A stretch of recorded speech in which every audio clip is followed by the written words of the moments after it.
এদিকে হঠাৎ শেখ হাসিনার নতুন সিদ্ধান্ত, এবার কঠিন বিপদে পড়তে যাচ্ছে ডক্টর ইউনূস। আর মাত্র 3 মাসের মধ্যে বাংলাদেশের নির্বাচন না হলে আবারও মাঠে নামার কঠিন হুঁশিয়ারি দিয়েছেন মির্জা ফখরুল ইসলাম আলমগীর। কেন 5 বছর পরে ইলেকশন হলে বা কেন ডক্টর ইউনূসকে আরো 5 বছর ক্ষমতায় রাখলে আমাদের দেশের যে 12টা বাজবে, এটা আমি একটু ব্যাখ্যা করি। ইউনূস, দয়া করে আবারও বলতেছি, দেরি না করে নির্বাচনটা তাড়াতাড়ি দেওয়ার ব্যবস্থা করেন। এটা একটা মহাপরিকল্পনার অংশ। যদি বিএনপি জামাত এখনো সতর্ক অবস্থায় না যেতে পারে, তাহলে যাদেরকে তারা মাথায় তুলে নেচেছে তারাই তাদের পতনের জন্য যথেষ্ট হবে। আসসালামু আলাইকুম, আমি আপনাদের কাছে দেখাবো ডক্টর ইউনূস সরকারকে ক্ষমতায় না থেকে নির্বাচন দিতে বললেন। দর্শক, দেশ প্রবাস দূরে কিংবা কাছে বসে যারা আমাদের দেখছেন, আশা করি সবাই ভালো আছেন। দর্শক, এই মুহূর্তে পাওয়া খুবই গুরুত্বপূর্ণ এবং ইম্পর্টেন্ট একটি সংবাদ আপনারা দেখতে চলেছেন। তো সবাইকে রিকোয়েস্ট করছি এবং অনুরোধ জানাচ্ছি সবাই একটু ভিন্নভাবে আজকে সংবাদের দিকে নজর দিবেন। দর্শক, হঠাৎ শেখ হাসিনার নতুন সিদ্ধান্ত, এবার কঠিন বিপদে পড়তে যাচ্ছে ডক্টর ইউনূস, এমন শিরোনামে আপনারা সংবাদটি দেখেছেন। তাই বেশি কথা বাড়াবো না, চলুন বিস্তারিত এই বিষয়ে আরও তথ্য জানতে আমরা বিস্তারিত আলোচনাগুলো শুনে আসি। আশা করি সঙ্গেই থাকবেন। তার আগে বলে রাখি, যারা আমাদের চ্যানেলের নতুন দর্শক অবশ্যই চ্যানেলটি সাবস্ক্রাইব করে পাশে রাখা বেল আইকনটি বাজিয়ে দিবেন এবং লাইক দিয়ে আপনাদের মতামতটি জানাবেন। তো দর্শক, চলুন আকর্ষণীয় ভিডিওটি খুব মনোযোগ দিয়ে দেখে আসি। আশা করি সঙ্গেই থাকবেন। এই যে শাহাদাত হোসেন নামে একজন লিখেছেন যে 5 বছর পর ইলেকশন চাই। তো এই যে শাহাদাত হোসেনের মতো যারা ডক্টর ইউনূসকে 5 বছর ক্ষমতায় রাখতে চাচ্ছেন, এটা তারা জেনে হোক, বুঝে হোক বা না বুঝে হোক, এটা যে কত বড় ভয়ঙ্কর, এই বিষয়টা কিন্তু জনগণকে আমাদেরকে বোঝাতে হবে। তো আমি আজকে সংক্ষেপে এই বিষয়টা নিয়ে দুটো কথা বলতে চাই যে কেন 5 বছর পরে ইলেকশন হলে বা কেন ডক্টর ইউনূসকে আরো 5 বছর ক্ষমতায় রাখলে আমাদের দেশের যে 12টা বাজবে, এটা আমি একটু ব্যাখ্যা করি সংক্ষেপে দর্শকদের জন্য। একটা অগণতান্ত্রিক ভাবে একটা সরকার, আপনি বলতে পারেন যে হ্যাঁ, তাদের একটা অভ্যুত্থানের মাধ্যমে একটা সরকার, তাদের একটা ম্যান্ডেট আছে জনগণের, কিন্তু তারা কিন্তু ভোটের মাধ্যমে নির্বাচিত সরকার নয়। তো এখন একটা অগণতান্ত্রিক সরকার যখন ক্ষমতায় বসে থাকে, মানে অনির্বাচিত সরকার, মানে যারা জনগণের ভোটে আসেনি, সেটা ডক্টর ইউনূস হোক আর যেই হোক, তারা কিন্তু অনেকগুলো সমস্যা সমাধান করতে পারবে না। কিরকম সমস্যা? ধরেন এই যে তারা যে একটা বিনিয়োগের জন্য একটা সেমিনার করলো, আশিক চৌধুরী সেখানে একটা খুব বড় প্রেজেন্টেশন দিল। আপনি দেখেছেন যে কি ধরনের পিআর তারা করেছে, ওটাকে ফুলিয়ে ফাঁপিয়ে, যে ইংরেজিতে এত চমৎকার একটা প্রেজেন্টেশন আশিক চৌধুরী তিনি করলেন। কিন্তু কথা হচ্ছে যে কেন তাকে এই পিআর করতে হচ্ছে? এই পিআর তো করতে হাসিনার মতো ফ্যাসিস্ট স্বৈর শাসকরা, সিআরআই এর মতো একটা এজেন্সি দিয়ে তারা এই ধরনের মানে প্রোপাগান্ডা করতো। এখন ডক্টর ইউনূসকে কেন ওই ধরনের প্রোপাগান্ডা করতে হচ্ছে? কারণ তিনি জানেন যে তিনি জনগণের ভোটে ক্ষমতায় বসেননি, অতএব তাকে যদি ক্ষমতাটাকে আরো প্রলং করতে হয়, তাহলে এই ধরনের স্ট্যান্ডবাজি তাকে করতে হবে। কি ধরনের স্ট্যান্ডবাজি? যে আশিক একটা এরকম একটা সুন্দর একটা প্রেজেন্টেশন করলো, এটাকে আপনাকে ফুলিয়ে ফাঁপিয়ে সোশ্যাল মিডিয়াতে দেখাতে হবে। ডক্টর ইউনূসকে 5 বছর চাই, এরকম একটা রব তুলতে হবে, হই হই রই রই একটা তুলতে হবে। সেটা কিন্তু তারা খুব চমৎকার ভাবে কিন্তু সোশ্যাল মিডিয়াতে এখন তুলছে ইদানিং। এখন এতে সমস্যাটা হচ্ছে এই জায়গায় যে তিনি যে বিনিয়োগ সম্মেলন করলেন, সেখানে মাত্র 3100 কোটি টাকা বিনিয়োগ করার একটা প্রতিশ্রুতি এসেছে। আপনি চিন্তা করেন, এটা কোনো অ্যামাউন্ট? বাংলাদেশের মতো একটা বাজারে 3100 কোটি টাকার বিনিয়োগের প্রতিশ্রুতি এসেছে। তারপরে দেখেন ওইখান থেকে প্রতিশ্রুতির কয়টা বাস্তবায়ন হবে, কয়জন বিনিয়োগ করবে? কেউ করবে না। কারণ জনগণের সরকার যতক্ষণ পর্যন্ত না আসবে, জনগণের ভোটে নির্বাচিত সরকার, কোনো বিদেশি রাষ্ট্র কিন্তু বিনিয়োগ করতে আগ্রহী হবে না। এটাই বাস্তবতা। এখন আপনি বলতে পারেন যে আচ্ছা, ডক্টর ইউনূস আসার পরে তো আমাদের জিনিসপত্রের দাম কমেছে, নিত্য পণ্যের দাম অনেক কমেছে, তাহলে এই জন্য 5 বছর দরকার। তাদেরকেও বলতে চাই যে জিনিসপত্রের দাম যতটুকু কমেছিল, আপনি এখন বাজারে যান, এখন কোনো সবজির দাম কিন্তু 70 টাকার নিচে না। প্রত্যেকটি জিনিসপত্রের দাম কিন্তু বাড়ছে, আরো বাড়বে আগামী দিনগুলোতে। এবং আপনি দেখেছেন তারা প্রথমে যখন ক্ষমতায় বসলো ডক্টর ইউনূসের সরকার, তারা বলেছিল যে আমরা হাসিনার মতো টাকা ছাপাবো না। তারা কিন্তু টাকা ছাপাতে বাধ্য হয়েছে। তো এই যে টাকা ছাপাচ্ছে, যখন যখন আপনি অতিরিক্ত টাকা ছাপাবেন, তখন কিন্তু এটা ইনফ্লেশন, এটা কিন্তু হবেই, যেটা হচ্ছে, যেটার ইম্প্যাক্ট আপনি এখন পাচ্ছেন।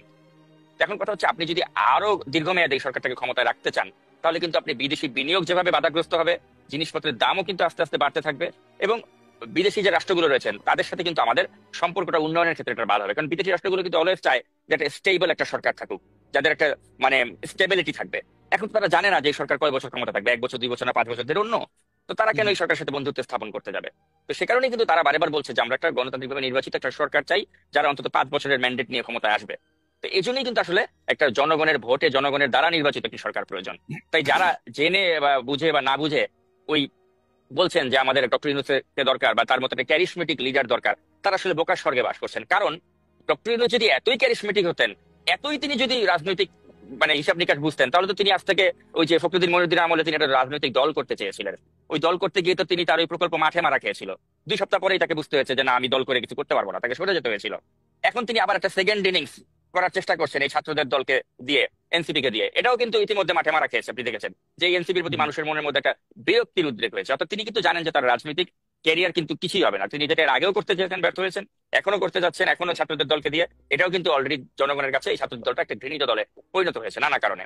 আবার যারা বলছে ডক্টর ইউনূসের অনেক বড় একটা ক্যারিশমা আছে, তিনি খুব ক্যারিশম্যাটিক একটা লিডার, তো তাদেরকে আমি উইথ ডিউ রেসপেক্ট প্রশ্ন করতে চাই, কি এমন ক্যারিশমা তার আছে? তিনি যে কাতারে গেলেন, কাতারে গিয়ে তিনি কি কাতারের আমিরের সাথে দেখা করতে পেরেছেন? পারেন নাই। লাস্টে কি করতে হয়েছে? কাতারের আমিরের মায়ের সাথে তাকে সাক্ষাৎ করে লোকজনকে দেখাইতে হয়েছে যে দেখো আমি গেছি, আমার সাথে কাতারের আমিরের মা দেখা করেছে। তো আজকে ডক্টর ইউনূসের অবস্থা ওই জায়গায় চলে গিয়েছে। আপনি চিন্তা করেন যে তিনি কাতারের মতো একটা দেশে গিয়ে কাতারের আমিরের সাক্ষাৎ পান নাই, তাকে বাধ্য হয়ে ওই কাতারের আমিরের মায়ের সাথে একটা লোক দেখানো আয়োজন করতে হয়। অর্থাৎ তার অবস্থা এখন ওই হাসিনার মতো হয়ে গেছে। হাসিনা যেমন একটা ওই বাইডেনের সাথে সেলফি তুলে অনেক কিছু প্রচার করতো, ডক্টর ইউনূসকে এখন বিভিন্ন দেশের বাইরে গিয়ে গিয়ে দেখাতে হচ্ছে যে আমার সাথে ইন্টারন্যাশনাল গ্রুপের একটা ভালো কানেকশন আছে, তারা আমাকে সমর্থন করে, অতএব তোমরা আমাকে 5 বছর রাখো। এই নেগেটিভ তিনি করার চেষ্টা করছেন, বা তাকে ঘিরে যে লোকগুলো স্বার্থান্বেষী গ্রুপটা আছে তারা করার চেষ্টা করছে। কারণ তারা জানে যে ডক্টর ইউনূসকে 5 বছর রাখতে পারলে তাদের ধান্দা কিন্তু খুব ভালো মতোই চলবে, যেটা গত 8 মাস ধরে চলছে। নানা ধরনের দুর্নীতির খবর ইতিমধ্যে আসতেছে যে কারা এই ডক্টর ইউনূসকে ক্ষমতায় রেখে শত শত কোটি টাকা বানাচ্ছে। তো তারা চাচ্ছে যে আরো দীর্ঘমেয়াদে তিনি থাকবে, আরো দীর্ঘমেয়াদে তারা পয়সা বানাবে। আর ডক্টর ইউনূসও দেখতে পাচ্ছেন যে তারও তো মানে মোটামুটি ভালোই তো ক্ষমতায় 8 বছর পরে, তো তারও তো মানে অনেক ধরনের সুযোগ সুবিধা তিনি পেয়েছেন। তার বিরুদ্ধে যতগুলো মামলা ছিল সব মামলা ভ্যানিশ হয়ে গেল। তার গ্রামীণকে তিনি করমুক্ত সুবিধা দিয়ে দিলেন 5 বছরের জন্য। তিনি একটা বিশ্ববিদ্যালয়ের লাইসেন্স বাগিয়ে নিলেন। অর্থাৎ তার ব্যক্তিগত যে সুযোগ সুবিধাগুলো ক্ষমতায় বসে নেওয়ার তিনি তো নিয়েছেন। আর সবচেয়ে বড় মজার বিষয় হচ্ছে যে তিনি তো একটা ওই যে আমরা বলি যে এনজিও গ্রাম সরকার, এনজিও গ্রামীণের লোকজন, তার ভাই ব্রাদার যারা পরিচিত লোকজন আছে, যাদের কোনো যোগ্যতাই নেই, অথর্ব লোকজন, তাদেরকে তিনি বসিয়ে রেখেছেন ক্যাবিনেটে। যাদেরকে তিনি চিনেন, জানেন, যাদের সাথে তিনি চলেছেন, তাদেরকে দিয়ে তিনি একটা যেমন খুশি তেমন একটা ক্যাবিনেট বানিয়েছেন। অর্থাৎ আত্মীয়করণ। আমরা যে শেখ হাসিনাকে এত গালাগালি করতাম আগে, কেন? যে শেখ হাসিনা তিনি ওই তার গোপালগঞ্জের লোক ছাড়া কিছু বুঝতেন না, তিনি গোপালগঞ্জের মানুষজন দিয়ে তিনি তার ক্যাবিনেট সাজিয়ে ফেলতেন। ডক্টর ইউনূসের সাথে হাসিনার পার্থক্য কোথায়? ডক্টর ইউনূস একই কাজ করেছেন, তিনি গ্রামীণের লোকজন, তিনি চট্টগ্রামের লোকজন দিয়ে তিনি ভরিয়ে ফেলেছেন তার ক্যাবিনেট। অর্থাৎ আত্মীয়করণের যদি আপনি কম্পিটিশন করেন যে হাসিনা বেশি করতো নাকি ইউনূস করতো, আপনি দেখবেন ডক্টর ইউনূস বেশি করেছে। তো সেজন্য আমরা মনে করি কি আসলে আমাদের সবচেয়ে বড় সমস্যা কি, আমরা কাউকে যখন মানে মাথায় তুলে নাচি, আমরা মাথায় তুলে নাচতেও আমরা যেমন দ্বিধা করি না, আবার তাকে আমরা 2 দিন পরে ছুঁড়ে ফেলতেও দ্বিধা করি না। তো এখন ডক্টর ইউনূসকে নিয়ে আমাদেরকে এটাই বুঝতে হবে যে তাকে আমরা যারা 5 বছর দরকার বা তাকে নিয়ে এত মাথায় তুলে নাচতেছি, তারা আর কয়েকটা সময় অপেক্ষা করি, 6 মাস 7 মাস অপেক্ষা করি। যখন দেখবো যে দেশের অবস্থা কোন দিকে যায়, যখন দেখবো যে মানে অর্থনীতির অবস্থা কত মানে নাজুক অবস্থায় পরিণত হয়, তখন কিন্তু আমরা নিজেরাই বলবো যে ভাই ছেড়ে দে মাকেন দে মাছি, আমরা বাঁচি ভাই, আমাদের বাঁচাও তুমি। এই ডক্টর ইউনূসের তখন খেদাও আন্দোলন শুরু হবে। কিন্তু আমার কথা হচ্ছে একটা নোবেল লরিয়েট, তাকে খেদাওয়ের জন্য আন্দোলন করাটা এটা কিন্তু কোনো ভালো দৃষ্টান্ত বহন করবে না, ডক্টর ইউনূসের জন্য এটা ভালো কিছু বহন করবে না। তাই আমি ডক্টর ইউনূসকে পরামর্শ দিব যে আপনি মান থাকতে আপনি বিদায়ী হন, আপনার বিরুদ্ধে রাজপথে আন্দোলন হোক, আপনাকে মানে রাজপথে আন্দোলন করে সরাতে হোক, এই দৃশ্য আমি দেখতে চাই না। কারণ আপনার প্রতি আমাদের যথেষ্ট শ্রদ্ধা আছে, সম্মান আছে, ভালোবাসা আছে, আপনি ভালোবাসাটা নিয়েই বিদায় হন। আর যারা ওই ফরহাদ মজার বা ফরহাদ মজারের স্ত্রী, যাকে আপনি উপদেষ্টা বানিয়েছেন, এই ধরনের গ্রুপগুলো বা এই ধরনের গ্রুপের যারা অনলাইন অ্যাক্টিভিস্ট, তারা যে আপনাকে ক্ষমতায় রেখে ধান্দা করতে চাচ্ছে, এই ধান্দাবাজগুলি থেকে আপনি দূরে থাকেন। কারণ এই ধান্দাবাজগুলি আলটিমেটলি কিন্তু আপনাকে সামনে রেখে নিজেদের ধান্দা বাগিয়ে নিচ্ছে। অর্থাৎ মান ইজ্জত যা যাওয়ার আপনার যাবে, এদের কিন্তু কিছুই হবে না তেমন। মানুষ কিন্তু আপনাকেই দেখবে যে ডক্টর ইউনূসের সরকারটা ব্যর্থ হয়েছে। তারা কিন্তু বলবে না যে ডক্টর ইউনূসকে সামনে রেখে মাঝখান দিয়ে কাঁঠাল ভাঙ্গা খাইছে হচ্ছে গিয়ে এই ফরহাদ মজার গং। তারা কিন্তু তা বলবে না। মান সম্মানটা কিন্তু যাবে ডক্টর ইউনূসেরই, মান সম্মান কিন্তু ফরহাদ মজারের যাবে না, ফরহাদ মজারের বউয়ের যাবে না। কিন্তু কাঁঠাল ভাঙ্গা কিন্তু খাবে ফরহাদ মজার, ছোটন এবং ওই গ্রুপটা বা ওই অনলাইনে যারা প্রোপাগান্ডা চালাচ্ছে ডক্টর ইউনূসের পক্ষে। তো সেজন্য আমি বলবো যে ডক্টর ইউনূসকে খুব সাবধান থাকতে হবে যে জনগণের ভালোবাসাটা যেভাবে পেয়েছেন, ভালোবাসাটা ভাবে হারিয়েন না। এই একই অ্যাডভাইস আমি আমাদের শ্রদ্ধেয় পিনাকি ভট্টাচার্যকেও দিতে চাই যে দাদা, আপনি তো মানুষের ভালোবাসা কম পান নাই, অনেক ভালোবাসা পেয়েছেন জীবনে, কিন্তু এখন এই ভালোবাসাটাকে কেন্দ্র করে আপনি যদি মনে করেন যে আমি যা ইচ্ছা তাই বলবো, আমি বিএনপির মতো একটা জনপ্রিয় রাজনৈতিক দলকে আমি তুচ্ছতাচ্ছিল্য করব, কথায় কথায় খোঁটা দিব, মির্জা আব্বাসকে গালাগালি করব, তারপরে আমি বিএনপি কে বলবো টেম্পু স্ট্যান্ডের চাঁদাবাজ, এই সেই যত ধরনের বাজে কথা আছে বিএনপি কে বলবো, এইভাবে যদি আপনি করতে থাকেন, আপনি কিন্তু ভাববেন না যে মানে আপনার এই জনপ্রিয়তাটা এইভাবেই বজায় থাকবে।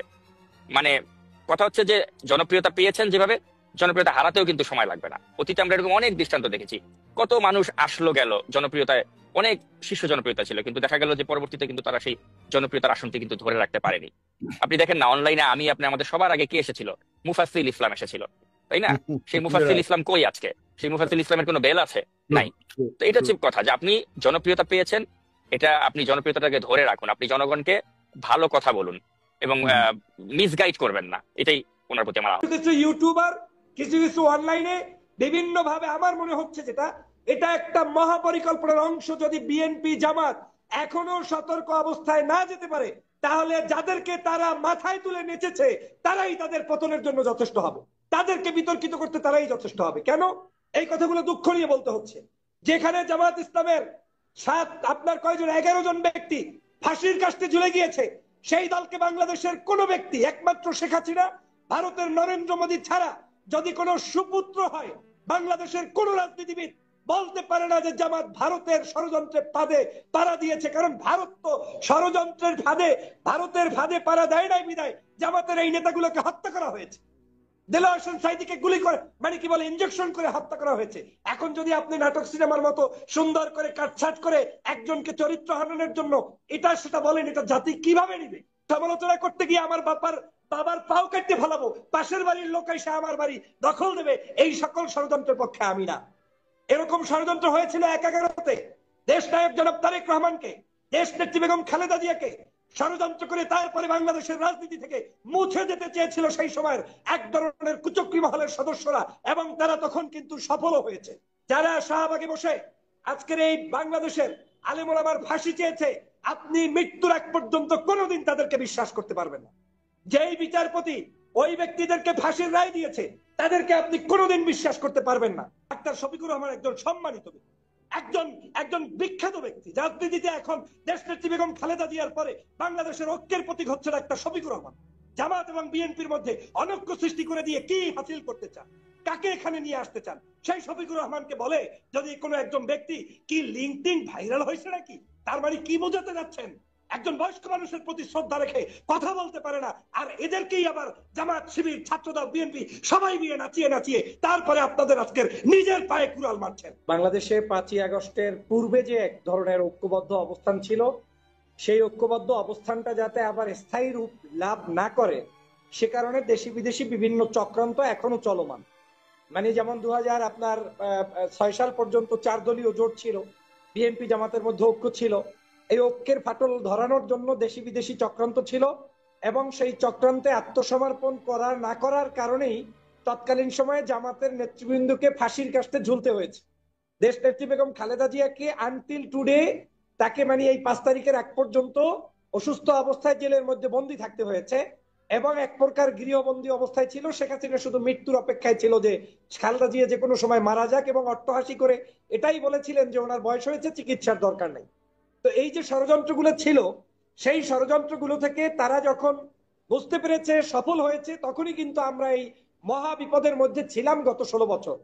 আজ আবার নতুন করে 5 তারিখের পরে যখন তারা যে কোনো মূল্যে দেখলো যে বাংলাদেশে বিজয় তো হয়ে গেল, আওয়ামী লীগ পালিয়ে গেল, শেখ হাসিনা পালিয়ে গেল, ভারত হতভম্ব হয়ে গিয়েছে, তার কাছে মানে কোনো মেসেজ ছাড়া এত ধরনের একটা ঘটনা ঘটছে, হাসিনার চাইতেও সবচেয়ে। তো দর্শক দেখলেন ডক্টর ফয়জুল হক সহ সাকিব ভাইয়ের একটা লাইভে খুব গুরুত্বপূর্ণ প্রতিবেদন আমরা শুনতেছিলাম নাগরিক টিভির। তো দর্শক এখন এই বিষয়ে আপনাদের মতামত কি অবশ্যই একটু জানাবেন, এবং পরবর্তী আপডেট যাতে মিস না হয় এই জন্য চ্যানেলটি সাবস্ক্রাইব করে রাখবেন। দর্শক দিন যত যাচ্ছে তত কিন্তু রাজনৈতিক মাঠ ভয়াবহ হয়ে উঠতেছে। ডক্টর ইউনূস যদি ডিসেম্বরের ভিতর যদি নির্বাচন না দেয় তাহলে কিন্তু বিএনপি মাঠে নামারও হুঁশিয়ারি দিয়েছে। দর্শক ভালো থাকুন, সুস্থ থাকুন, পরবর্তী আপডেট পেতে চ্যানেলটি সাবস্ক্রাইব করে রাখুন। ধন্যবাদ।